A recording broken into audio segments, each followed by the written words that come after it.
Hola, soy María Teresa Priego. Bienvenidos a este programa en el que intentamos indagar, aprender, hablar abiertamente. Nuestro tema de hoy es la ley. ¿Qué es la ley y cuál es nuestra manera de relacionarnos con ella? ¿Qué otra forma de ley existe más allá o más acá de la ley jurídica? Lexa Ashton, una adolescente de 19 años, asesinó a su compañero Jesús Israel de 16 años en el CCH Sur. Antes del asesinato, exhibió su armamento en redes sociales en las que también describía la soledad de su vida. Como personas, como sociedad, tenemos tanto que preguntarnos con respecto a todas las formas de violencia y a la violencia extrema, por el adolescente asesinado, por su compañera que estuvo a punto de serlo, por las y los estudiantes que tienen miedo, pero también por el joven homicida. ¿Cuál es su historia? ¿Cuál es la historia de cada una de las personas que delinque, que comete un crimen? Si no escuchamos, no entendemos. Y si las causas que generan la violencia se nos escapan, ¿cómo podríamos prevenirla y erradicarla lo más posible? ¿Cuál es el lugar de la inclusión, de la pertenencia en la reducción de las conductas criminales y del sufrimiento humano? Quédese en esta conversación con el psicoanalista Rafael Solís Díaz. Hay que hablar de nuestros deseos, hablar de lo que nos duele, lo que nos hace felices, lo que nos avergüenza, lo que nos da miedo. Traemos tanto dentro, silenciado y secreto, tanto no dicho.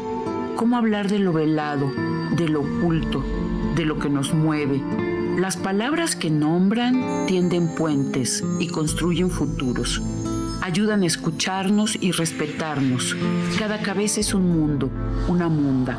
Somos cada una, uno, tan singulares y tan diversos. Conversemos de eso y de casi todo, abiertamente. ¿Cuál es nuestra relación con la ley? La ley, en un principio, es el conjunto de las reglas jurídicas que nos permiten organizarnos socialmente. Las leyes son generales y su cumplimiento es obligatorio. La ley, organizando la convivencia, está hecha para protegernos y debe responder a decisiones consensuadas. Sin embargo, la historia nos ha probado lo injustas y cuestionables que han sido algunas leyes. Las revoluciones, los movimientos sociales, han logrado la transformación de leyes que resultaban en la segregación y el trato desigual hacia grupos humanos. Dado que la ley y las reglamentaciones existen, también existe la relación que cada persona establece con la ley. Como prohibición, la ley incluye con frecuencia el deseo de transgredirla. Es ahí donde la conciencia del respeto, la conveniencia de una convivencia armoniosa, la civilidad, nos detienen. Hay culturas más minuciosas en su respecto a la ley que otras. Transgredir tiene costos. No solo por el aspecto punitivo de la ley, sino porque transgredir dificulta la convivencia. También existen las que podríamos llamar leyes no escritas, las que son propias a cada persona. Estas son simbólicas e internalizadas. Freud hablaba de estas leyes interiores que nos dejan claro, a través del sentimiento de culpa, que es mejor no causar daños contra nuestros semejantes a pesar de nuestros impulsos destructivos. Es cuando la ley interior falla que cometemos un delito o un crimen. Es en ese momento cuando la ley escrita se convierte en una abstracción vaga y sin sentido. Un palabrerío que no nos atañe. Para experimentar esa culpa que detiene, de la que hablaba Freud, al infligir un daño a otra persona, primero es necesario reconocerla plenamente como persona. Para esto, primero tenemos la necesidad de ser reconocidos como tales. Alguien nos humanizó. Alguien nos ofreció una mirada que transmitía su deseo de vida para nosotros. Alguien nos enseñó con sus actos que la empatía nos salva. ¿Qué sucede cuando esas miradas indispensables van fallando cada vez en el camino? ¿Qué sucede con la violencia cotidiana que atraviesa generaciones? ¿Qué sucede desde el abandono y el desamparo? ¿Cómo introyectamos la ley? Bienvenido Rafael Solís Díaz, psicólogo, maestro en teoría psicoanalítica. Ha trabajado en los distintos espacios de exclusión social y encierro, qué lapsus, como cárceles y psiquiátricos, así también en centros escolares. Es un especialista en atención a adolescentes y miembro fundador de la Escuela de la Letra Psicoanalítica. Muchas gracias por venir, Rafael. Tanto gusto. Es un gusto. Lo primero que quisiera preguntarte es lo que estábamos conversando, es que tuvimos una conversación banquetera larga para ponernos de acuerdo. ¿Es esta diferencia entre la ley escrita, la ley no escrita? Y algo que me importaría mucho que nos explicaras es cómo introyectamos la ley. Bien, bueno, como lo habíamos comentado, sí, evidentemente hay una ley jurídica, hay una ley que norma, como bien dicen, la convivencia de los ciudadanos, de las personas.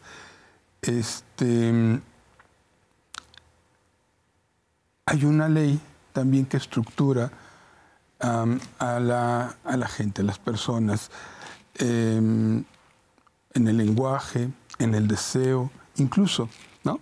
El inconsciente es justamente ahí que por la represión queda ahí guardado, ¿no?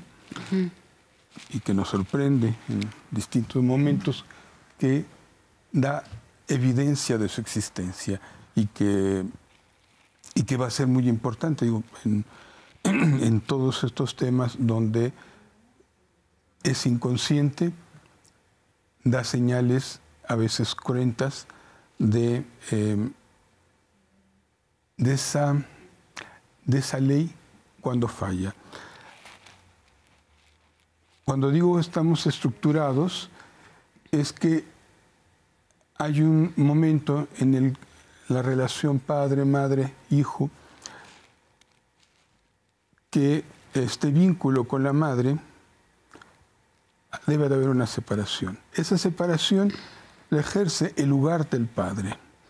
Y voy a puntualizar esto. Son lugares, no personas, los que, ¿no?, ejercen esta relación constitutiva del bebé, ¿no?, del niño, de las personas. Es ese momento en el que el desprendimiento aparece como posibilidad de mirar a un lugar distinto del de la madre. Y ese movimiento puede tener distintas facetas, distintos virajes, ¿no? En tanto como por ejemplo la prohibición aparece como los no que van regulando, ¿no?, esta relación con este lugar de la madre y el exterior de ella, ¿no? Son prohibiciones, son nos, que de la manera en que estos son emitidos, el sujeto se va posicionando frente a esta relación, ¿no? Hay nos que son tan suaves que no se comprende la dimensión, ¿no?, de esta prohibición. Hay nos que son negociables, que incluso incorporan la posibilidad de que todos los actores participen de esta relación legal, por decirlo de alguna manera, o establecer una legalidad. Hay nos que son tan rigoristas, tan rígidos, tan impositivos, que dejan de fuera la posibilidad de hacer ese vínculo con lo social, con lo externo de este lugar materno. Y esto sería la forma de subjetivar, de relacionarse con los otros, de vincularse con los otros. Y eso sería la internalización de esa ley que viene desde este lugar del Padre, ¿no? Llamémosle o sea, la ley fundante por el Padre, ¿no? ¿La ley? Fundante por el Padre. Sí, o sea, a ver si entendí. Hay una diada madre-bebé y ahí, que es indispensable hasta un momento de la vida, y ahí se necesita la irrupción del padre o de un tercero para separar a la madre del bebé, para que las madres podamos soltar. ¿Por qué es importante soltar? ¿Por qué es importante que la madre ofrezca, ¿no? a un otro ese producto que deviene de ella, un producto muy deseado, que cruza por distintos afectos, que ha sido muy pensado o no, ¿no? También puede ser producto de mucha angustia, pero en ese desprendimiento, en ese ofrecer a ese otro, a ese padre, está la posibilidad de dimensionar una relación de ese niño con la separación. Allí, ¿no? Se inscribe el niño en lo social. Ahí se inscribe en lo social, justamente. Ahí se inscribe en los accesos o los diferentes accesos de estar con los otros o no, ¿no? Estar del lado de la vida o no, ¿no? ¿Y qué impediría estar del lado de la vida? Quedar más cercano a veces ese lugar que uno ha idealizado tanto, el lugar de la madre, puede ser no tan del lado de la vida, ¿no? En la imposibilidad de generar esa separación, de mirarse en un lugar distinto de ese lugar, ¿no? Que si bien da la vida, también su permanencia, esta adherencia puede ser, pues no justamente del lado que no es de la vida, ¿no? El lado de la vida justamente es la posibilidad de acceder a todo esto que está fuera de ello, ¿no? O sea, si el deseo de un ser humano, no de una niña, de un niño, se queda atrapado en la madre, ese deseo no puede abrirse a todo lo que la vida y el mundo ofrece. Incluso podríamos pensar que justamente en esta intervención de la ley, ahí justamente va a dimensionar el deseo o no, ¿no? Es decir, no pudiera no haber deseo. Y uno piensa, pues incluso hasta en patologías, ¿no? No hubiera querido mencionar, pero podríamos pensar en situaciones complejas como el autismo, la psicosis, ¿no? Que ahí están en un estado gozante con la madre. Es decir, diferenciado de lo placentero, de una forma gozante, por ahí lo leí como negativo, ¿no? El placer oscuro del goce. Exactamente. Nos vamos sin un corte, ahora regresamos. Abiertamente, continuamos. Abiertamente, regresamos. Nuestro fetiche de hoy reúne dos obras hermosas de mis favoritas. La pintura La Dama de Shalott, de John William Waterhouse, y su inspiración, el poema del mismo nombre de Alfred Tennyson. Lady Shalott vive encerrada en una torre. Recibió una maldición. Si sale, se va a morir. No se aclara nunca de dónde viene la maldición. Hay una ley interior que prohíbe, que no está escrita fuera en la realidad y cuya razón de ser ella misma desconoce. Podríamos decir que es una de esas leyes que las personas traemos escritas en la piel. Un día abandona su encierro y cuenta Tennyson que va cantando en su barca, pero su sangre se congela y muere. Una bella y cruel metáfora, creo, de las transmisiones inconscientes, de esas leyes arbitrarias transgeneracionales que pueden regir nuestras vidas y ni siquiera lo sabemos. Cito lo que ella dice: la maldición ha caído sobre mí, gritó la Dama de Shalott. Me encanta ese poema y me encanta esa pintura. Buenísimo, y sí, lo transgeneracional es fuertísimo y uno no se da de cuenta. Sí, sí que lo es. Yo pensaba mucho en la Dama de Shalott cuando tuve mi periodo agorafóbico. Pero volviendo, estuvimos comentando de una serie que te interesó mucho, yo la aprecié muchísimo también, y es la de adolescencia.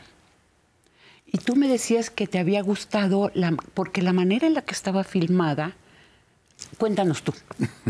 Sí, bueno, hablábamos de muchos eventos que tienen que ver con cómo la sociedad mira o no mira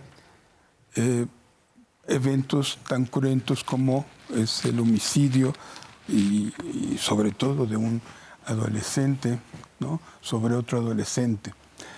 Y nos llenamos de etiquetas, ¿no?, y olvidamos al ejecutor, al que ha cometido el crimen, ¿no?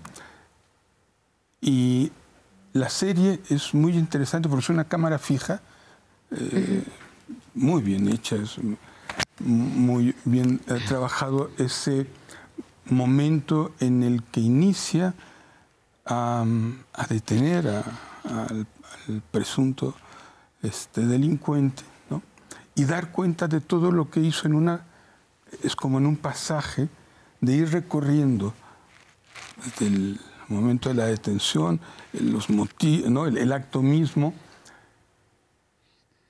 y transitar por los distintos actores que han observado, ¿no?, a este chico, y lo que nos va dejando es el silencio de ese acto, ¿no?, del silencio de los padres, del silencio de la escuela, ¿no?,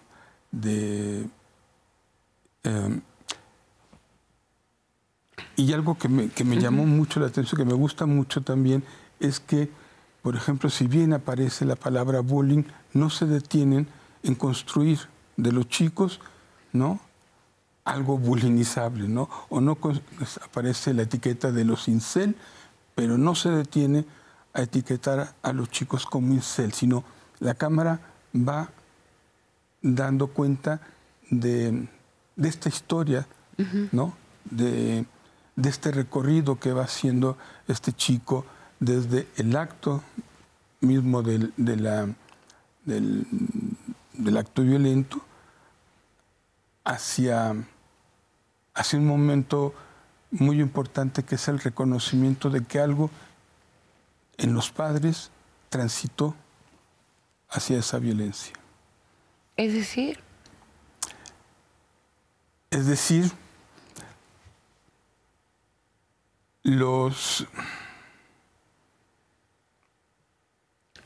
en un evento así, podemos, siguiendo la cámara, uno observa cómo todo el mundo de alguna manera sabe, ¿no? Te contaba, ¿no?, la película de Tenemos que hablar de Kevin, ¿de? Y que la dejo como de lado, como para seguir pensando eso que no se dice y se va actuando, ¿no?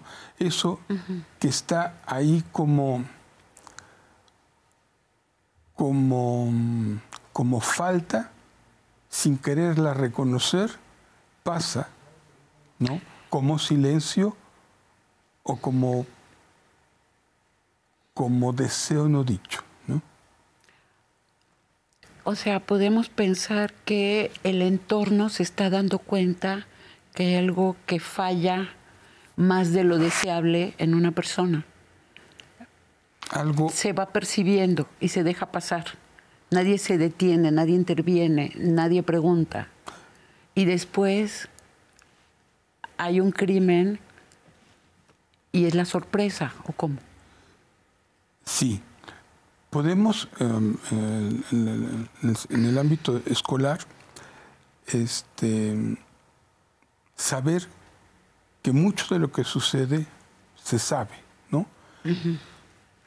Pero la dificultad de pronto para establecer espacios de confianza es muy importante.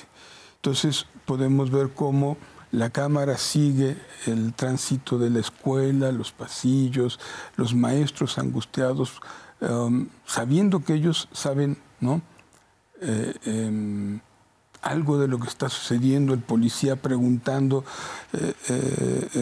desatinadamente hasta que el hijo le dice, oye, no es por ahí, ¿no? Aquí se dice, ¿no?, que está sucediendo en Instagram esto y esto, ¿no?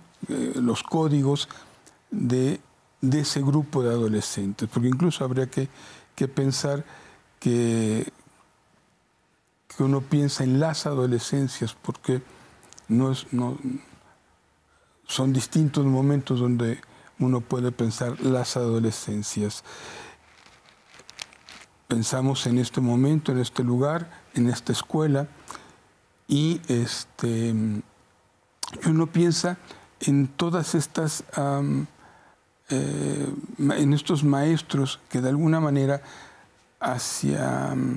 relacionados con esta hostilidad propia del adolescente de pronto, y cada vez más porque de pronto tenemos escuelas desautorizadas, padres desautorizados, que esta ley, como tú dices, ¿no?, flaquea. Y de pronto nos cuesta más trabajo establecer una relación, digamos, que nos permita una confianza con los adolescentes, que de pronto la perdemos de vista, ¿no? Tú me has comentado que etiquetar a las personas, etiquetar a los adolescentes es algo que no es útil y es una especie de juicio sumario a toda velocidad. En el caso de el joven agresor del CCH, efectivamente ya comenzaron las etiquetas. ¿Qué opinas tú de eso? Bueno, es terrible que partan de, ¿no?, este grupo que si no fuera por la serie yo no lo había escuchado, los incel, ¿no? Que es, como le llaman, celibato involuntario, que ya el propio nombre ya da una posición, ¿no?, de quien se asume incel como este lugar de repetición de una condición afectiva, donde se va a repetir este lugar, ¿no?, como un lugar de permanencia, ¿no? Y ahí no hay claridad de quién es, ¿no? Entonces sí etiquetamos, y entonces vemos en los medios de comunicación dar cuenta del chico a partir de estereotipos. No. A mí sí, yo creo que sí hay una suerte de identificación que es propicio en los adolescentes que están buscando alternativas de continuar, y se topan con las dificultades de estar cruzados por ciertas dificultades, y bueno, no sería la primera vez que existen grupos en los que se identifican delimitando esta imposibilidad de ir más allá de ellos mismos. No sé, sigo con las etiquetas, ¿no? La etiqueta llega a ser en algún momento hasta constitutiva, pero en el pensar en este chico, que es terrible y muy lamentable para esta comunidad educativa, porque, y esto que decía, en algún momento sabían de él, sabían de su existencia, sí, incluso lo habían llevado a centro de atención, ahí mismo en la universidad, y lo que encontramos es este chico que viene de una familia al parecer compleja, ¿no?, donde hay tentativa de suicidio, depresión, en fin, situaciones psiquiátricas a tomar en cuenta. Y lo que es muy importante es nunca perder de vista que los chicos tienen una relación vincular, subjetiva, con los otros, de tal forma que podemos, ¿cómo decirlo?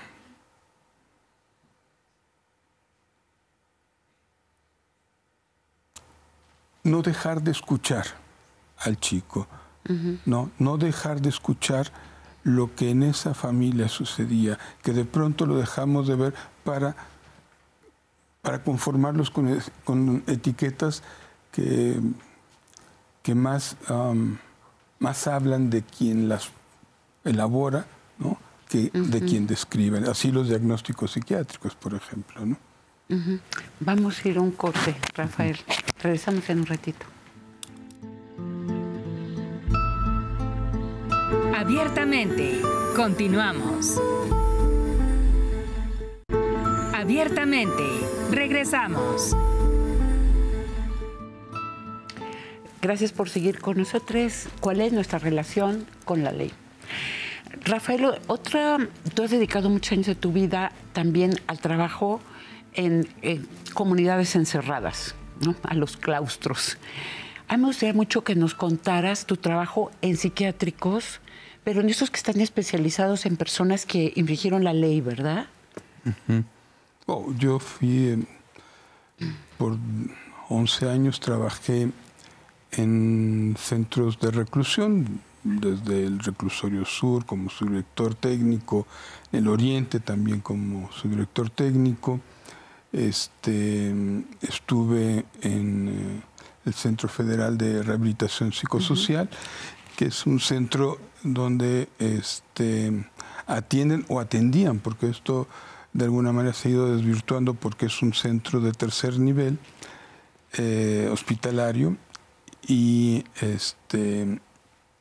es un espacio donde se atienden a presos que tienen alguna patología psiquiátrica y ahí se estabilizan y son presos de todo el país, ¿no? Se escogen determinados presos que pudieran tener alguna alternativa clínica de tratamiento y luego se regresan a sus centros. Ahí estuve durante 5 años y bueno, fue un trabajo muy interesante.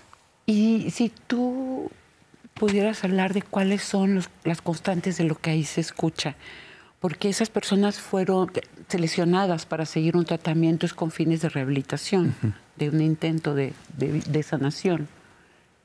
¿Qué escuchabas? Bueno, lo que se escucha es fuerte, o sea, porque hay desde dormitorios, desde los agudos hasta los pacientes, digamos, como más estables, ¿no? La locura, ¿no? La locura y la situación jurídica, ¿no? Porque no solamente es la locura en un espacio carcelario, sino el estatus jurídico de pronto en el que ellos se encuentran, ¿no? Digamos, siguiendo con los estigmas, con lo que jurídicamente de pronto se convierte en un entrampado donde alguien, por ejemplo, estaban... Perdón, ¿te estás refiriendo específicamente a los inimputables? A los inimputables, justamente. O sea, las personas que van a ese centro psiquiátrico. Y que tienen medidas de seguridad. Y así como uno puede tener pacientes que tienen alguna sentencia, digamos, un poco los que más me preocupaban eran aquellos que estaban con una medida de seguridad teniendo una estructura psicótica, por ejemplo, ¿no? Una estructura psicótica, su personalidad, por llamarlo de alguna manera, su estructura psíquica, ¿no? No una patología como tal, y tienen una medida de seguridad, ¿no? que conforma es decir, ellos estarán hasta su completa rehabilitación, ¿no? O curación, como dicen. El problema es que para algunos no es una enfermedad, es una condición de que siempre van a ser así. Entonces, de pronto esas medidas de seguridad los dejan más atrapados.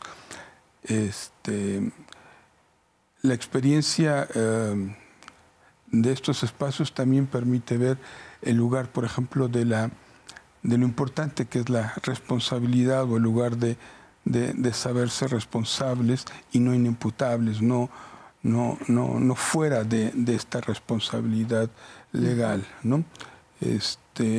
Incluso pensando de nuevo en la serie, frente a un delito hay algo que se rompe como lazo social, ¿no? Que lastima a la sociedad, que lastima a una comunidad, y de pronto uno se tendría que preguntar si hay condiciones restitutivas de alguna manera a la sociedad de estos eventos, ¿no?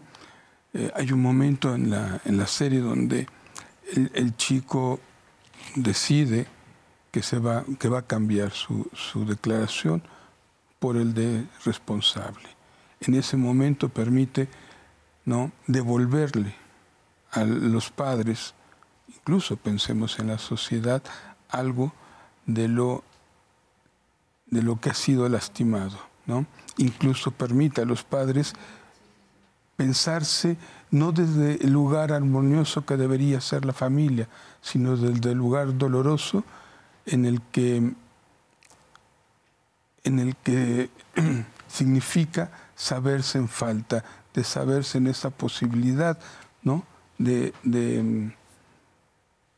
haber sido parte, ¿no?, de este evento que no pasa por la culpa, ¿no? Si bien hubo una chica, la hija mayor, que parecía adecuada a todos los cánones, iba a la universidad, era una buena chica, en fin, ¿no?, frente a otro chico de los mismos padres que puede acometer, ¿no?, un acto tan violento, del que de alguna manera sabían que era agresivo, que había escuchar de dónde venía esa agresión, y de dónde los padres mismos pudieran pensar esa relación con el propio acto de su hijo, ¿no? Cuando tú dices, o sea, la cuestión problemática con los inimputables es que al final de cuentas se dice, se decreta, se elige decir que ellos no pueden ser responsables de sus actos. Ajá, ellos. Y ahí me parece entender que tú piensas que les están arrebatando algo que podría ser parte de la sanación misma en los casos que sean sanables.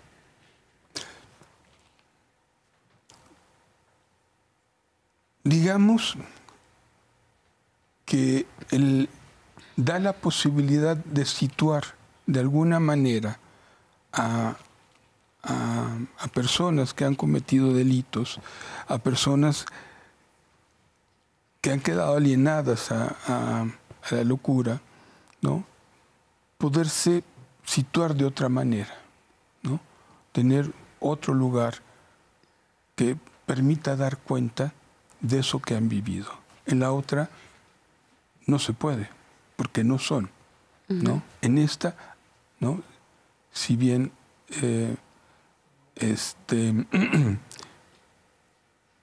si bien puede haber inconsistencias, el que permita que ellos den cuenta de su situación, o todo lo que posibilite dar cuenta de su situación, les permite tener otro lugar. Y bueno, y pensemos en los diarios, en el diario de Althusser, ¿no?, cuando mata a su esposa, ¿no?, y lo declaran inimputable, ¿no? Y él dijo, no, yo fui responsable, ¿no? Y para ello hace un diario muy importante, ¿no? Sí, ese fue un caso muy sonado. Rafael se está refiriendo a Althusser, este filósofo que trabajaba en la Escuela Normal Superior, que es uno de los centros de enseñanza más importantes de Francia, tenía una pareja de muchísimos años y de repente una noche, pues parece ser que se fue a negros, ¿no? Esa fue la primera explicación. Y de repente había asesinado a su esposa. Sí. En su delirio decía, ella me lo pedía, ¿no? Pero lo importante, ¿no? De ser frente a la responsabilidad, frente a su falta, ¿no? Y ante otros, justamente. Pero existe en todos los seres humanos esa posibilidad de ser ante la falta, es decir, la categoría de inimputables no debería existir. Es que a lo mejor si nos vamos a la escucha, a eso que tú escuchaste allí como constantes en todos esos años, porque tú hablaste desde psicosis hasta, ¿no?, todo un abanico de formas de dolor y de sufrimiento. Mucho he pensado en la, no sé, sensibilizar al juzgador para que escuche justamente este dolor, este malestar, ¿no?, desde la propia subjetividad, no desde la cosificación, que es la objetividad, ¿no?, sino desde este lugar que puede posibilitar el que estén en la sociedad o no, o que tengan alternativas distintas, porque bien me queda claro que la cárcel no es una alternativa, ¿no? Bueno, sí, como medio de control, ¿no? Pero no posibilitar este vínculo con lo social, que no queden totalmente aislados. Y bueno, ahí, no sé, pienso así rápidamente aquel chico canadiense, Lortie, ¿no?, un canadiense que fue a matar al Estado y se metió a la Cámara de la Asamblea ¿no? Están los diputados y con una ametralleta disparó contra el Estado, ¿no? Él vive un proceso, es llevado a juicio y bueno, finalmente después de una medida de tratamiento logra salir, ¿no? El Estado decide, ¿no?, el juzgador decide que se puede poner una medida en relación a su tratamiento y que durará un tiempo, no me acuerdo cuánto tiempo fue, pero que eso pudiera ocurrir, ¿no? No que queden confinados a una sentencia impagable, porque es hasta estar completamente curado, pues no hay forma, ¿no? Podría ser estabilizado, incluso a veces el propio delito, la propia actuación criminal llega a ser hasta resolutiva, ¿no? Es de única ocasión, y pienso muchas veces en algún parricidio, por ejemplo, ¿no? El chico que se levanta en la noche, sube, toma el arma del padre y la descarga en los miembros de la familia, se acuesta en la cama y no recuerda nada, ¿no?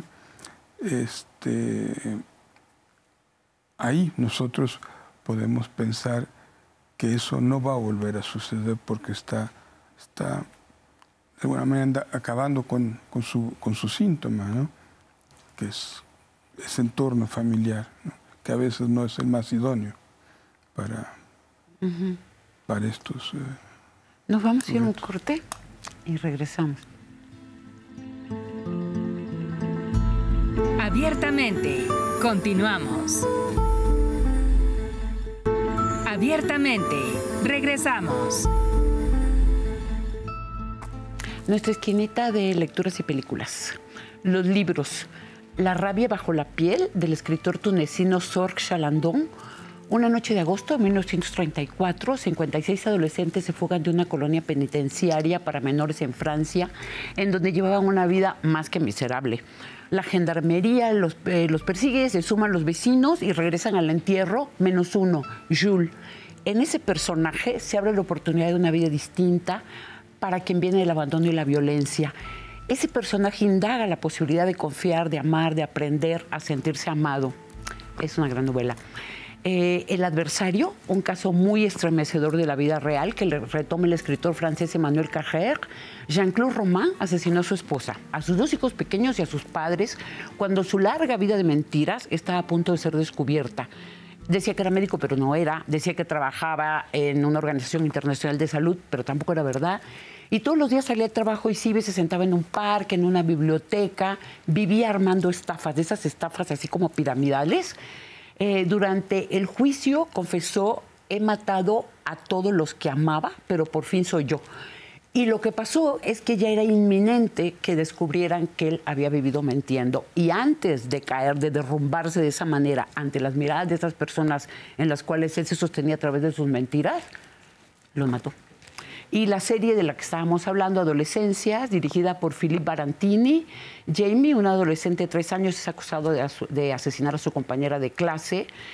Vemos, hay un video de que sí lo hizo, y luego se ve el esfuerzo de la familia por sostenerse y sostenerlo a él, los interrogatorios, la terapia de Jamie, la crisis de los padres, el en qué fallamos, cómo pudimos no darnos cuenta de lo que nuestro hijo estaba viviendo. El tema está bien tratado.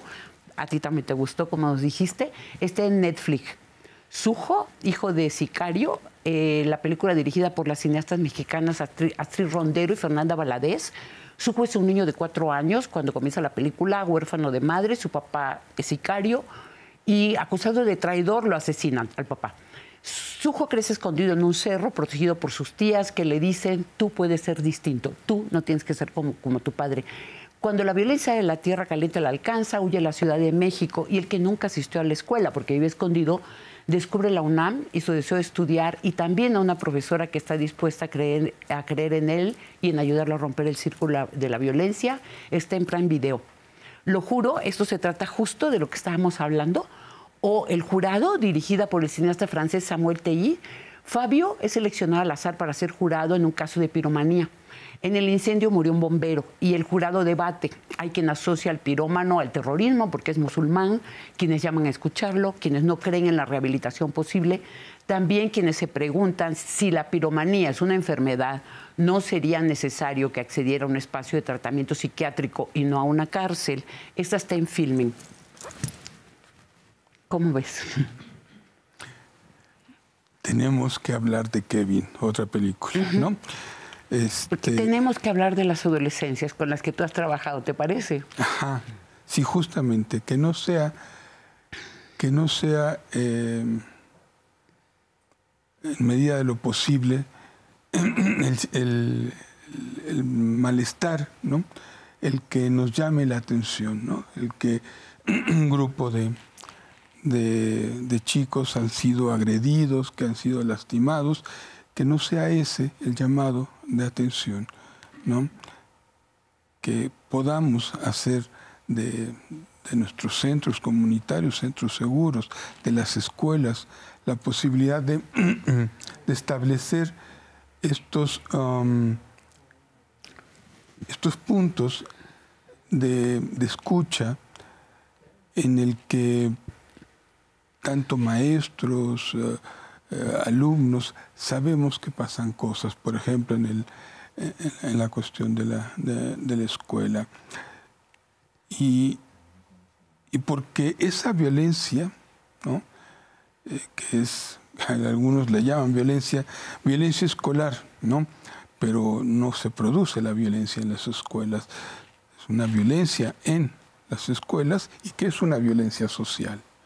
Esa violencia social es de fuera, ¿no? Y eso es muy importante justamente para pensar en que cuando tenemos señales, poder asistir, no solamente al chico o tomar medidas represivas, sino poder contar con la comunicación con los familiares, con el medio, para poder hablar de lo que no marcha, ¿no? De pronto cuesta mucho trabajo a las escuelas tener esta confianza, temor de de ser denunciados, el temor de perder matrícula, ¿no? De tener esta posibilidad de establecer esa confianza y de poder acotar los vínculos violentos entre los alumnos, atendiendo, ¿no? Los orígenes de donde se genera. Mucho hablamos del bullying durante mucho tiempo, y lo peor que uno puede darle lugar es que tengamos tantos padres especialistas en bullying, ¿no? Porque bullyingizamos todo. Es decir, si quitamos al bullying, lo que tenemos es un conflicto adolescente. Sé que hay cosas muy graves, ¿no? Pero partimos de la idea de que hay conflicto. Si le ponemos la etiqueta, entonces ya terminamos criminalizando la conducta juvenil, que eso es lo que ha sucedido. Es lo que incluso la misma CEPA hace, que eso a mí no me gusta, ¿no? Criminalizamos la conducta juvenil. Incluso casi hay que ir a denunciar al chico En algún momento tú me decías en otra conversación, lo que pasa es que se atiende a quien fue víctima del acoso, ¿no? Y del acoso violento, pero se olvida que también hay que escuchar y que atender a quien violentó, porque ese que violentó también viene muy probablemente de un lugar donde ha sido violentado. Claro. Es decir, no es primera generación. No, yo creo, incluso cuando hablamos de víctimas, que es un poco lo que comentábamos, sí, evidentemente hay situaciones de agresión muy graves, y hay que asistir, hay que estar ahí atentos, dando cuenta de ello. En estos eventos, la primer víctima de un delito, o hay cuestiones de delito, es el propio victimario. Y sí, de alguna manera tenemos que estar cerca de donde se producen estas violencias desde los distintos lugares. Incluso la propia serie deja de ver a la víctima como una posible victimaria incluso, ¿no? Aquella que ejerce una agresión constante hacia el mismo chico. Digo, yo pongo la idea del conflicto porque el conflicto enseña, ¿no? La forma en que las instituciones medien, las escuelas medien el conflicto, lo que obtiene es la posibilidad de restituir algo de lo que se pierde en acto de violencia, pero es maravilloso cuando tienes un adolescente que pide perdón, que ofrece disculpas, ¿no? Que dice, discúlpame, de verdad, lo hice mal. Es llevar la agresión a algún punto de poder dar cuenta de mi falta. Y eso es maravilloso, porque ahí se restituye el lazo social. Y eso es un ejemplo que podemos... Claro. Y me parece importantísimo y debería ser posible en la mayoría de los casos. Creo que hay casos donde ya no hay a quien ofrecerle la disculpa. Claro. Y es un llamado a la comunidad. Yo creo que lo que está sucediendo en la universidad, en el CCH, es un momento de hablar del evento, ¿no? De hablar de Jesús, de hablar incluso de este chico Lex, y no dejar de nombrar este evento tan cruento que no podemos no nombrar, ¿no? O dejar como testimonio de lo dicho, ¿no? Un chico enmascarado y un cuerpo inerte. No puede ser eso. Tenemos que nombrarlo. Y sé que lo hacen, ¿no? Sé que lo hacen, pero no pasa a poner como medida de seguridad estos arcos para detectores de metales. No, hablemos, es más vara, ¿no? O atendamos frente a eso que nos hace inseguro, no la inseguridad, sino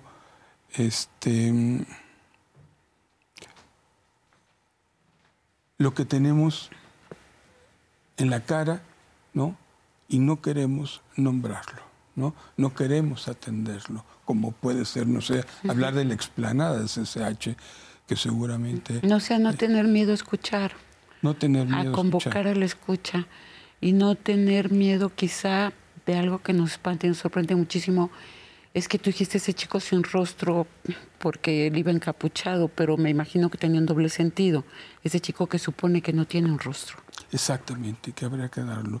Y más grave que la inseguridad es la impunidad. Y creo que si uno atiende la impunidad, estamos en otro lado, en lo social, en lo político, ¿no? Tenemos un minuto. De todo lo que te has escuchado que tenga que ver con, con estos actos que terminan siendo imparables de dañar, ¿con qué palabra te quedas? ¿Qué es lo primero en lo que tenemos que pensar?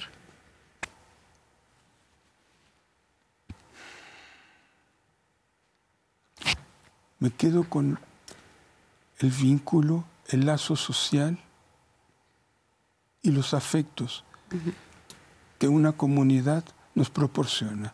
Sí es lamentable, ¿no?, perder un chico, pero estamos perdiendo dos, pero son nuestros, porque los vimos crecer. Yo me quedo con eso. ¿Cómo restituir ese lazo? Muchísimas gracias, Rafael, por haber estado aquí con nosotros. Y gracias por esta conversación a Rafael Solís, el psicólogo, maestro en teoría psicoanalítica, ha trabajado en distintos ámbitos de la exclusión social y el encierro, cárceles y psiquiátricos, también en centros escolares. Es especialista en atención a adolescentes, integrante fundador de la Escuela de la Letra Psicoanalítica. Gracias a ustedes por recibirnos en sus casas. Los esperamos la próxima semana para seguir conversando abiertamente. La botella con nuestro mensaje de hoy se fue al mar, llegó a sus playas. Les escuchamos.